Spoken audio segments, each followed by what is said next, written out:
Viewers welcome to your channel. Viewers thumbnail দেখে তোমরা বুঝতেই পেরেছো যে আজকের ভিডিওটি হতে চলেছে মূলত বর্ধমান বিশ্ববিদ্যালয়ের 2024 শিক্ষাবর্ষের যারা ইতিহাস মাইনর পেপার ছিল তাদের যে 3 ইয়ার্স বা 4 ইয়ার্সদের মাইনর যে পেপারটি ছিল তার যে প্রশ্ন এসেছিল সেই প্রশ্নটা তোমরা দেখছো। তোমরা জানো যে এখানে 2 নম্বরের 10টি প্রশ্ন লিখতে হয়, তো তোমরা প্রথমে সেই 2 নম্বরের প্রশ্নগুলি দেখছো।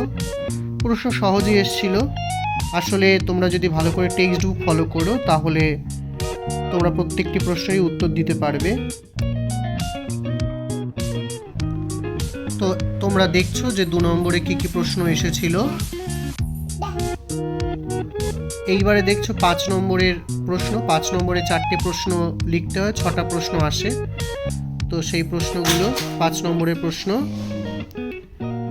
দেখে নাও। এইবারে তোমরা দেখছো 10 নম্বরের প্রশ্ন।